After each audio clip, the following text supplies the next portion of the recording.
Matapos ang higit 3 buwan, makikitang lumakas na si Raya. Mabilis naghilom ang kanyang mga sugat mula sa pananaksak sa kanya ni Elias dahil na rin sa tulong ng alaga niyang dragon.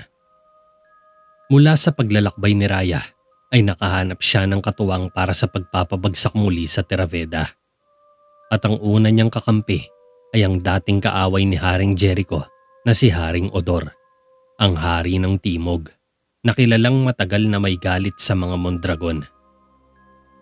Nakipagkasundo si Raya kay Haring Odor para muling sakupin ang Terraveda sa isang kondisyon na kung tutulungan siya nito, ibibigay niya ang malaking porsyento mula sa makukuha niyang yaman sa kaharian. Napaisip naman ang gahamang hari sa magandang inaalok ni Raya at kalaunan din ay agad niya itong tinanggap.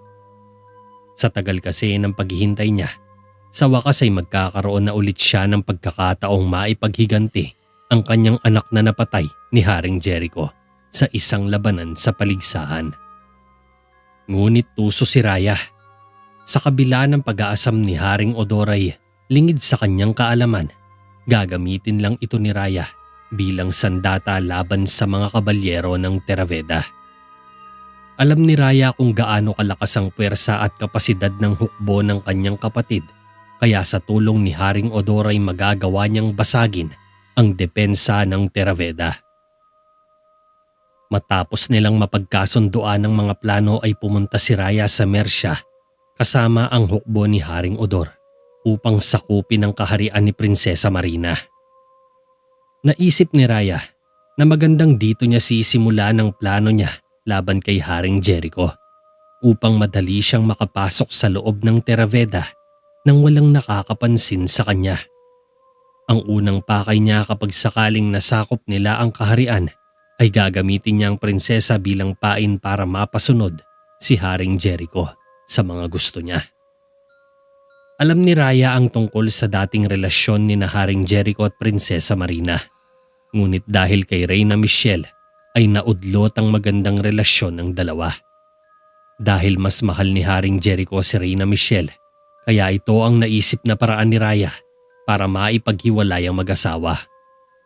Gagamitin niya si Prinsesa Marina para akitin ang malambot na puso ni Haring Jericho upang nang sa ganon ay madali niya itong mapaikot sa mga kamay niya. Naniniwala kasi siya na mula sa kabutihang loob ng kanyang kapatid ay hindi niya magagawang talikuran si Prinsesa Marina anuman ang hilingin nito sa kanya. Sa unang araw ng bugso ng labanan, nagawa ng hukbo ni Haring Odor na masakop ang bayan. Nagsipulasan ang mga tao doon sa takot na madamay sa labanan. Nagpunta sila sa kalapit na bayan upang humingi ng tulong. Sa pangalawang araw ng atake ay malaki na agad ang nagawang pinsala ng hukbo dahil sa mga kagamitang pandigma ni Haring Odor na puro malalakas at gawa sa matitibay na pyesa. Pumwesto sila sa 4 na matataas na mga haligi ng palasyo at dito ay pinaulanan ng mga trebuchet ang matitigas na pader ng kastilyo. Wala ni isang nagawa ang mga kawal ni Prinsesa Marina kundi magtago dahil sa kakaunting mga armas na meron sila. Bukod dito, napakaliit din ng kanilang bilang na kulang-kulang ay umaabot lamang ng 5 hanggang 10,000 katao. Patuloy silang dinudurog ng mga malalakas na kagamitan ng kaaway kaya naman naiwang wasak ang kastilyo hanggang ikatlong araw ng labanan ay nagawang pasukin na ni Raya ang kaharian. Isang nasusunog na bayan ang makikita sa paligid ng kastilyo habang naglalakad sina Raya at Haring Odor sa malaking tulay papasok sa kastilyo. Nakasuot ng isang itim na hood si Raya habang si Haring Odor ay suot ang balabal niyang gawa sa balat ng oso. Pumasok ang dalawa sa fortress kung saan makikitang nakaluhod ang magtsuhing maharlika sa sahig habang sila ay nasa ilalim ng mahigpit na pagbabantay ng mga tauhan ni Haring Odor. Prinsesa Marina, totoo nga ang balitang napakaganda mo. Alam mo bang kasing ganda mo ang mga bituin sa langit? Nakangising tumalungko si Haring Odor Sabay na hinimas ang pisngi ng prinsesa na matalim lang ang titig. Ikaw naman ay isang malaking bulalakaw na walang ginawa kundi mangwasak at manira ng mga ari-arian. Isang mamamatay tao, walang kasing sama. Hayop! Galit na sagot ni Prinsesa Marina. Nabura ang malawak ng ngiti ng hari na parang dinuraan sa muka mula sa insultong natanggap niya sa prinsesa. Nagpumiglas sa mga kawalang tiyuhin ni Prinsesa Marina at tumayo ito. Bakit mo ba ito ginagawa? Tanong nito kay Haring Udor. Lumapit sa kanya si Raya at dito napatitig ang matanda. Dapat mong piliin ang iyong mga kaalyado ng mas maingat, Cesar. Kahit sinong kaibigan ng Teraveda'y kaaway ko. Ngayon, alam mo na. Sabay ngumiti ng nakakaloko si Raya at sinenyasan ng mga tauhan. Mabilis na kumilos ang mga ito at binitbit agad nila ang magtiyuhin palabas ng fortress at dinala sa kulungan. Nahati ko na ang mga nasamsam na mga tauhan ayon sa napagkasunduan. Pahayag ni Haring Udor kay Raya. Kunin mo lahat anuman ang gusto mo. Wala akong pakialam. Sagot ni Raya. Nagtaka si Haring Udor. Kung gayon, ano palang pakay mo rito? Tanong nito. Hinahanap ko kung ano talagang nararapat sa akin. Hinahanap ko ang trono ng Terveda. At para doon ay kailangan ko ng hukbo mo. Paliwanag ni Raya. Ang aking hukbo? Nakangising sambit ni Haring Udor. Naniniwala akong mas malakas na sila ngayon. Pinakita nila ang kanilang katapangan sa pagsalakay sa kaharian ni Pinunong Rohan.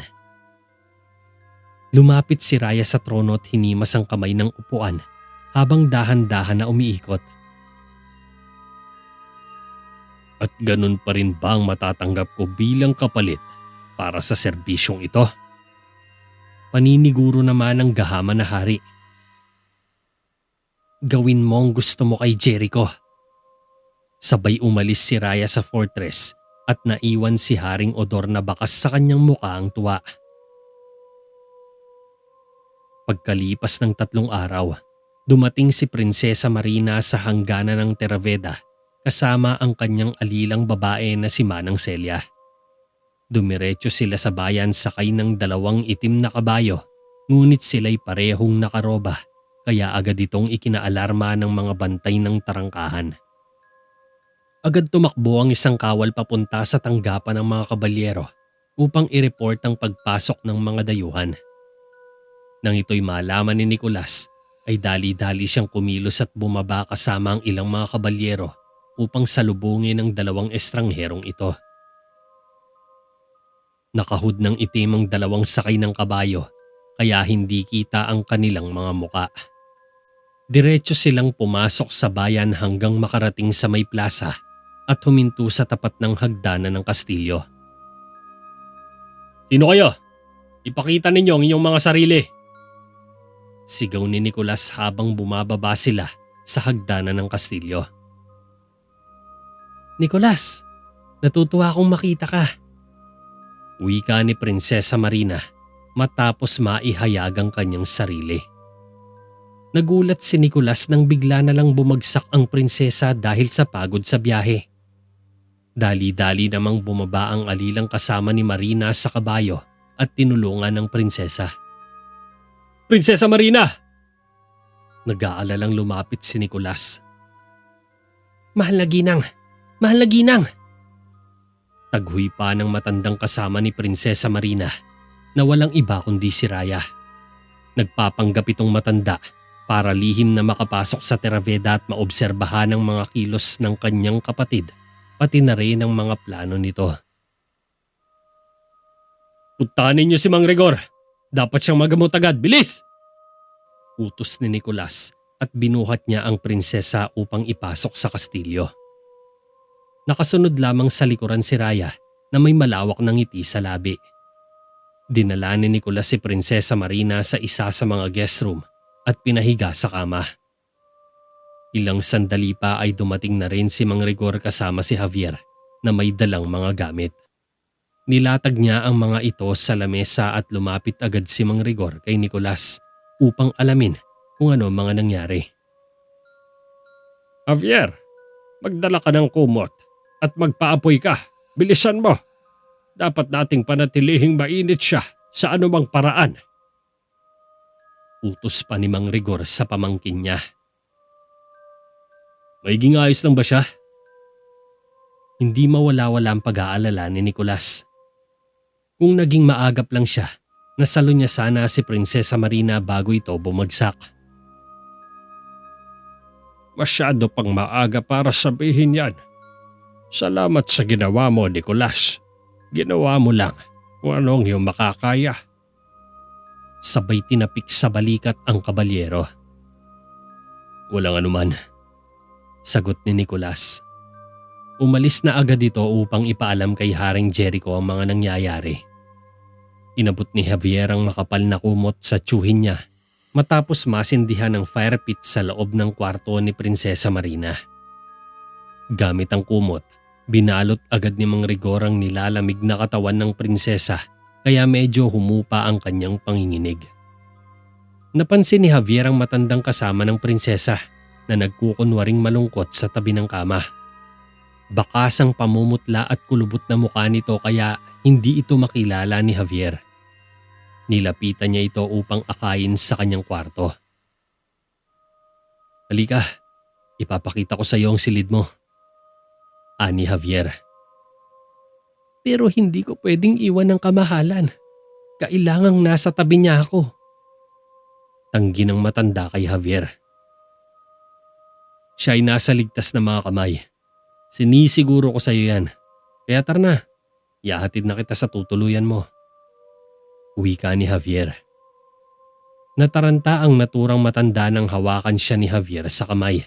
Kaya sinabi nito na ayaw niyang mapalayo sa prinsesa dahil gusto niyang nasa tabi siya nito palagi para ito ay mabantayan at maalagaan.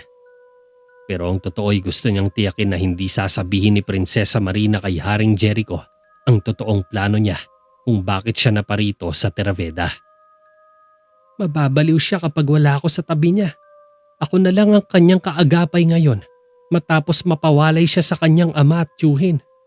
Pakiusap, ito na lang ang may tutulong ko kaya pagbigyan mo na ako. Pakiusap nito. Wala kang dapat na ipag-alala. Kami na hong bahalang magbantay sa kanya. Pamimilit pa ni Javier. Nakikiusap ako sa inyo. Pagbigyan niyo na ako. Halos mapaiyak na ang matanda sa pagsusumamo kay Javier. Tiyo, paano to? Wika ni Javier kay Mang Rigor. Sige, gawin mong komportable ang iyong sarili. Javier, bigyan mo pa ako ng kumot. Pinayagan ni Mang Rigor si Manang Celia na manatili kay Prinsesa Marina nang tumanggi itong umalis sa kanyang tabi. Inabot ni Javier ang isang kumot kay Mang Rigor tapos ay umalis na ito upang balitaan si Haring Jericho sa kasalukuyang lagay ni Prinsesa Marina. Kinumutan ni Mang Rigor ang prinsesa upang humupa pa ang panginginig ng katawan nito na maaaring mauwi sa sinat kapag hindi naagapan. Nanood lang si Manang Celia kay Mang Rigor habang nakangising aso sa likuran ng manggagamot. Nakarating si Javier sa silid ni Haring Jericho. Kumatok siya ng 3 beses sa saradong pinto. Sa loob ay nakaupo lamang ang hari sa kanyang study table na medyo balisa at tila hindi gaanong mapakali. Sige, pumasok ka. Pumasok naman kaagad si Javier at isinara ang pinto. Tumayo si Haring Jericho na bakas sa mukha ang pag-aalala pero lingid sa kanyang kaalaman. Naglagay si Raya ng isa pang bitag kung saan perpektong gumaganap si Prinsesa Marina sa kanyang bahagi kahit nalabag sa kanyang kalooban. Binago ni Raya ang unang plano na akitin si Haring Jericho para putulin ang lubid ng ugnayan nilang mag-asawa. Sapagkat alam ni Raya na hindi ganon kadaling sirain ang relasyon nila kaya naisip niyang kung gagamitin niya ito laban sa kanyang kapatid, ay maaari itong makahalata na siyang magdudulot agad ng pagkasira ng kanilang mga plano. Sa halip na gamitin si Prinsesa Marina para dito, ay naisip na lang niya na palabasin ito bilang isang biktima. Dahil wala ng oras para sa lumang apoy na muling mag-aalab, ang kanyang gaganaping bahagi na lamang ay isang sangla kung saan ang kapalit nito ay ang kalayaan ng kanyang tiyuhin. Subalit ang masalimuot na pinagdadaanan ni Prinsesa Marina ay walang kasing pait sa kamay ni Raya, sapagkat ang bawat pagsuway nito kay Raya ay ilang masasakit na hagupit ang naghihintay sa kanya. Lingid sa kaalaman ng karamihan, ay lihim na inaabuso ni Raya si Prinsesa Marina habang ginagamit at pinakikinabangan siya. Kaya naman nagkaroon na kaagad ito ng karamdaman dahil sa masamang trato sa kanya ni Raya. "Kumusta siya?" tanong ni Haring Jericho kay Javier. "Ayun, nagpapahinga na rin. Ngunit wala kang dapat na ipag-alala, magiging maayos din siya," sagot ni Javier. "Magaling, kakausapin ko siya." Sabay lumakad si Haring Jericho ngunit pinigilan nito ni Javier at sinabing siya ay masyadong mahina pa at kailangan munang bumawi. "Ang totoo niyan, hindi mo pa siya pwedeng puntahan. Kailangan mong kumalma," seryosong wika ni Javier. "Seryoso ka ba? Sa anong dahilan naman?" pagtataka ng batang hari. Nanatili pa ring nakaharang si Javier. Hindi siya dapat istorbohin hanggang umaga. Kailangan niya ng mas mahabang pahinga. Paliwanag ni Javier. "Mahalaga to. May kailangan lang ako sabihin sa kanya. Gusto ko rin siyang tanungin tungkol sa ilang mga bagay. Kaya kung maaari tumabi ka dyan." Mautoridad na utos ni Haring Jericho subalit hindi natinag si Javier. "At ganoon din ang kalusugan ng prinsesa. Isasakripisyo mo ba ang kanyang kalagayan dahil lamang sa hindi ka makapaghintay dyan?" Sarcastic na saad ni Javier. "Nuutusan mo ba ako?" Tumaas ang isang kilay ng hari. "Ganun na nga, kamahalan," matigas na sabi ni Javier. "Masarap ba ang pakiramdam, ha?" tanong ng hari. "Sa totoo lang, hindi ito kasiya-siya," sagot naman ni Javier. Nagsimulang maglakad palayo si Haring Jericho at bumalik sa upuan. Nagtataka si Javier sa ikinikilos nito. "Ayos ka lang, Jericho?" Tahimik na umupo si Haring Jericho. "Parang hindi ako makakatulog nito. Dapat ko siyang puntahan. Kailangan niya ng kasama, yung kakausap sa kanya." Mahinang tugon ni Haring Jericho. "Marami pa tayong malalaman bukas. Huwag mo muna masyadong isipin to. Magtiwala ka na magiging maayos din ang lahat. Sinisiguro ko yan sa'yo." Umalis na si Javier at iniwang nag-aalala si Haring Jericho. Samantala, sinara agad ni Manang Celia ang pinto matapos makalabas si Mang Rigor sa kwarto ni Prinsesa Marina. Tila hingal na hingal ito habang naglalakad papunta sa dressing room. Mapapansin ang hirap at kirot na nararamdaman ito habang ito ay bumabalik sa normal. Bumabaon ang mga kuko niya sa mesita dahil sa sakit habang nanunood sa kanya si Prinsesa Marina. Na muling bumalik ang malay matapos sumupa ang lamig ng katawan. Tinignan ni Raya ang kanyang refleksyon sa salamin bago lumingon para tignan din ang reaksyon ni Prinsesa Marina na seryoso lang na nakatitig sa kanya. "Maaring malakas ang salamang ka mo, Raya. Ngunit hindi mo ito kayang panatilihin ng matagal. Mapapagod ka lang at hindi magtatagal. Malalaman din nila kung sino ka talaga." Seryosong wika ni Prinsesa Marina.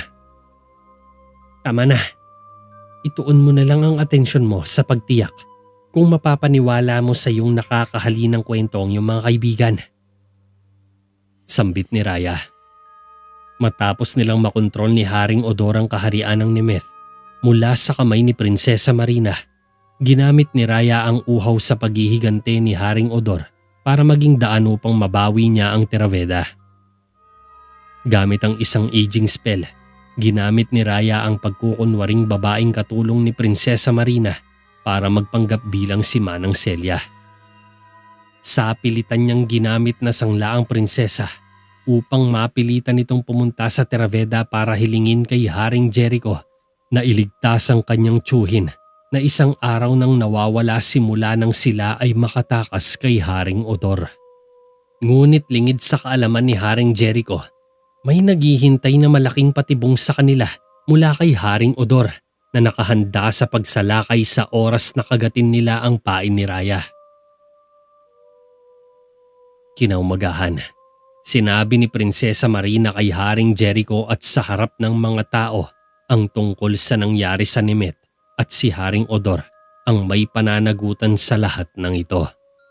Mariin niyang hinabi-habi ang kwento na taliwas sa katotohanan na siya ay binihag kasama ang tiyuhin ng mga tauhan ni Haring Odor. Sinabi niyang sila ay nakatakas sa digmaan pero ang kanyang tiyuhin ay lubhang nasugatan at hindi na kayang magpatuloy. Kaya nagpasya siyang iwan na lang ito sa gitna ng kagubatan kahit nalabag sa kanyang kalooban. Kaya naman nais niyang hilingin kay Haring Jericho na tulungan siyang hanapin ang kanyang tiyuhin na siya namang pinayagan ng butihing hari.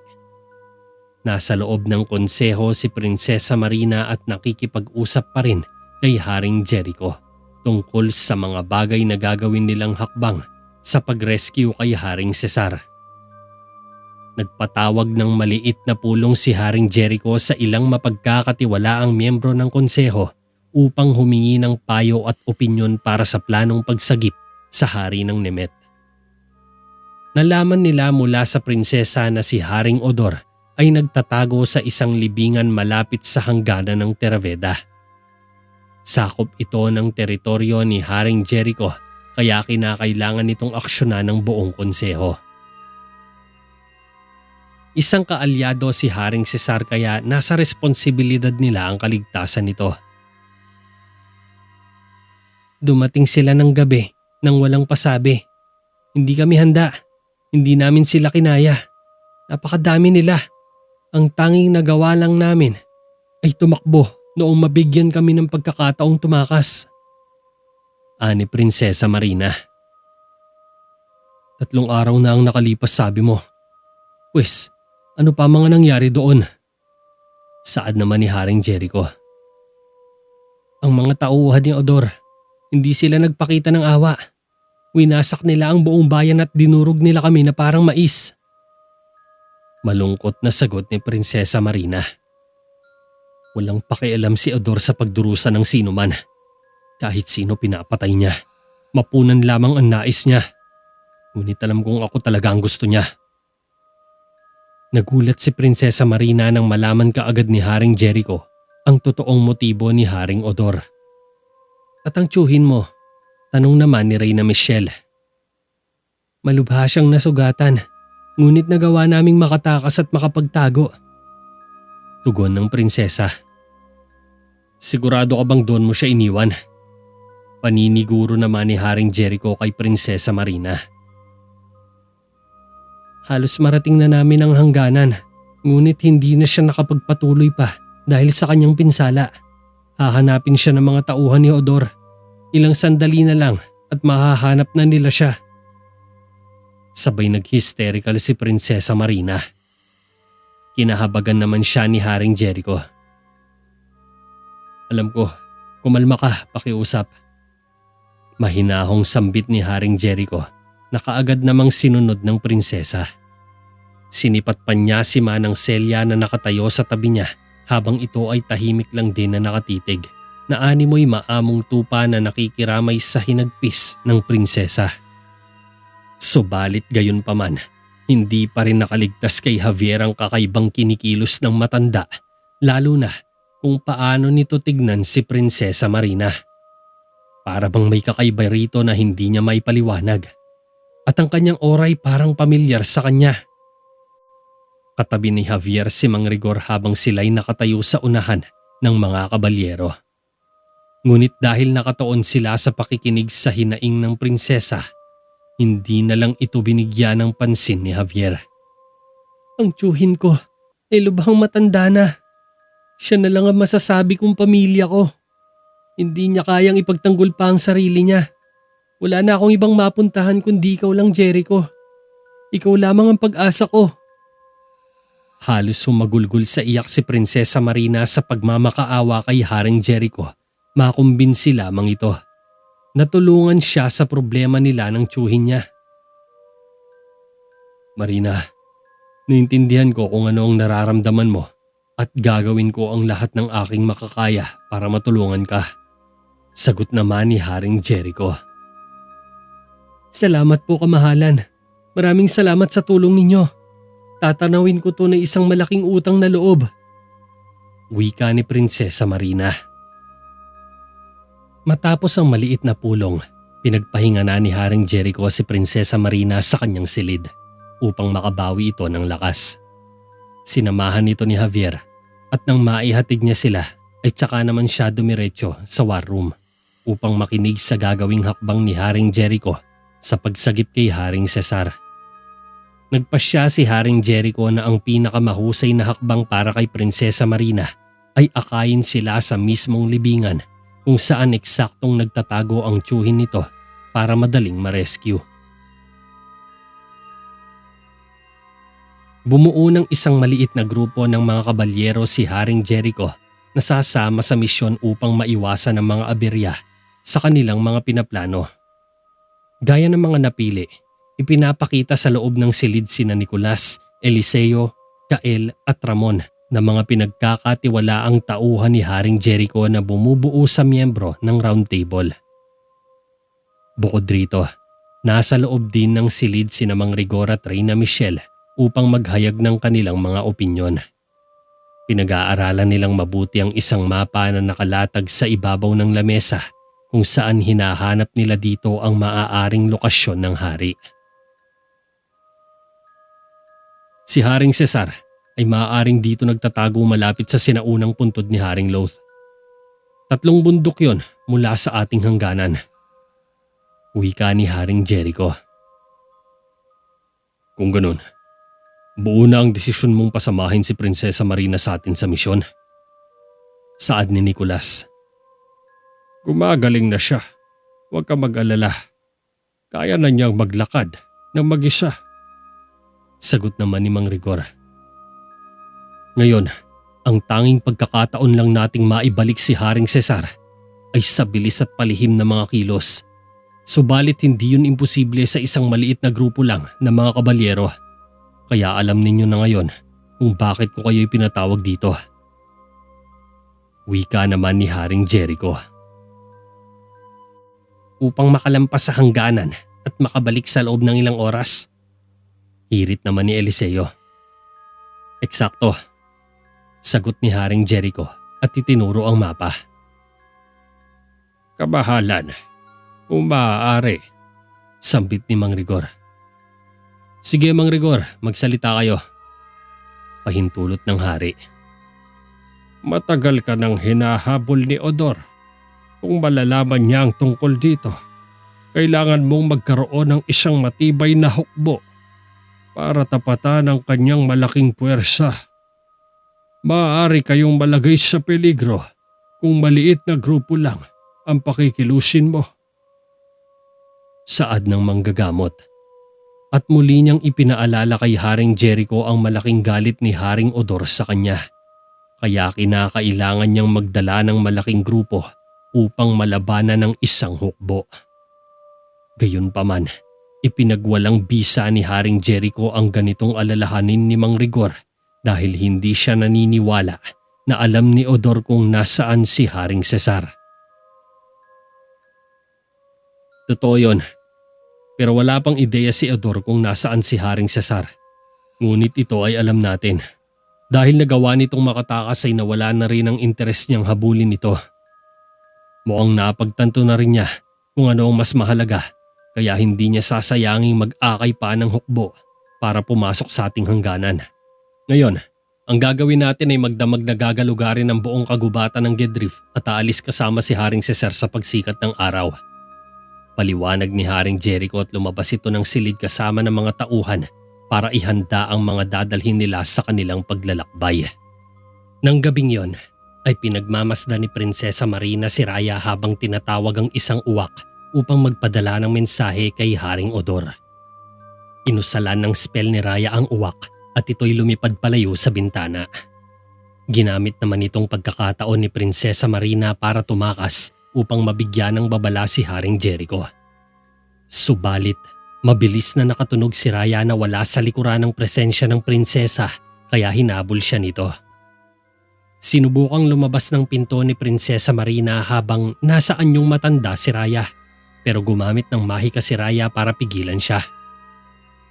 Parang puppet na hinila ni Raya ang prinsesa pabalik at hinampas ito sa isang pader. Hilong nawalan ng malay si Prinsesa Marina nang bumagsak ito sa sahig. Maya-maya pa ay dumating si Javier na may dalang gamot para sa prinsesa pero naramdaman niya ang tila pagbagsak ng isang katawan sa sahig. Nagtaka tuloy si Javier kaya napakatok ito ng sunod-sunod. Dahil dito, unti-unting nagkamalay si Prinsesa Marina at tumayo ito ngunit binalaan siya ni Raya na huwag mag-iingay. Sa takot ng prinsesa ay napadistansya ito sa pinto. Lumapit si Raya para ilak itong mabuti pero nabuksan agad ito ni Javier at sumilip sa loob.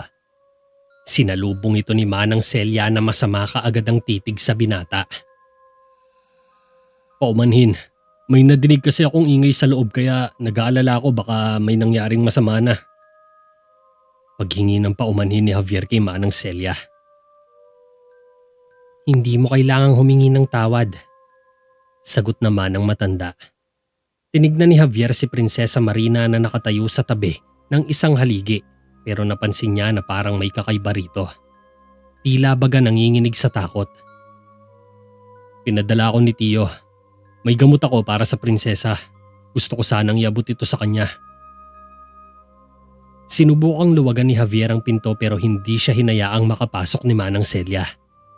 Napatitig si Javier kay Prinsesa Marina at napansin na parang may gusto itong sabihin sa kanya. Masyado pala kayong maalalahaning magtiyo. Salamat dito, Javier. Makakaalis ka na. Sabay kinuha ni Manang Celia ang bote kay Javier at isinara niya kaagad ang pinto. Sige. Magandang gabi kung gayon. Umalis na si Javier pero may malaki itong katanungan sa isipan. Hindi man lang niya nalaman kung bakit ganoon ang kinikilos ni Prinsesa Marina sa kanya. Napakalungkot tumingin at parang may kinakatakutang bagay. Nais niya sanang kausapin ito kaya lang nakaharang ang matanda kaya hindi niya magawang makalapit dito. Nagpasya na lang na umalis si Javier dahil naisip niya na baka pagod lang ito sa buong araw. Huwag mo na ulit gagawin yon sapagkat hindi mo gugustuhin malaman ang masamang mangyayari pag nagalit ako ng husto. Tiyak hindi ka masisiyahan sa mga kahihinatnan nito. Sabay tinalikuran ni Raya si Prinsesa Marina matapos mailak ang pinto.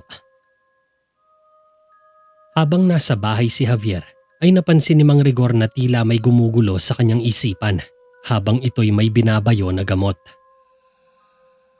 Ano bang iniisip mo dyan ha, iho? Tanong ng tiyuhin. Sinabi naman ni Javier sa kanya na parang may mali kay Prinsesa Marina dahil tila natatakot ito sa isang bagay o sa isang tao na malapit sa kanya. Ngunit sinabi naman ni Mang Rigor na malamang ay nag-aalala lamang ito sa tiyuhin niya at sila ngayon ni Manang Celia ay nagdurusa sa kanilang pagsubok. Gayunpaman, di pa rin mapakali si Javier dahil parang may nararamdaman siyang kakaiba sa matanda na kasama ni Prinsesa Marina. Hindi ko alam, pero may hindi tama kay Marina. Saad pa ni Javier, ngunit hindi niya makumpirma kung anong bagay o saan ba nagmumula ang masamang kutob niya. Dapat ko ba siyang puntahan? Tanong ng matanda. Hindi ganun. Wala siyang sakit. Parang may kinakatakutan lang siya, ganun lang. Sagot ni Javier. Wes, gaya ng sinabi ko, nag-aalala lang siya, Javier. Nag-aalala siya sa kanyang tiyuhin. At ito'y inaasahan na talaga sa taong biktima ng gyera. Anang matanda. Ngunit higit pa dyan, kita kong takot sa mga mata niya. Parang hindi na siya yung Marina na nakilala ko. Saad ni Javier. Ang Marina na kilala mo ay narito sa mas masayang panahon. Huwag ka nang mag-alala, iho. Bubuti rin siya. Paliwanag naman ni Mang Rigor sa makatwirang punto. Hindi lang si Marina, kundi pati na rin si Manang Celia. Parang may hindi tama sa pagitan nila. Pahayag ni Javier. Parehos silang nakakaranas ngayon ng matinding pagsubok. Tumakas sila sa kanilang kaharian na winasak ng kalaban. Ngunit halos mamatay na sila sa pagtakas. Hindi na ito nakakagulat para sa mga taong nakaranas ng matinding karahasan. Giit naman ng matanda. Baka nga tama ka. Sambit lang ni Javier. Tara, may gagawin pa tayo. Kailangan na nating mag-impake ng mga gamit. Umalis si Mang Rigor upang kunin ang mga gamit nila. Naiwan na lang si Javier na bakas pa rin sa mukha ang pagdududa kay Manang Celia.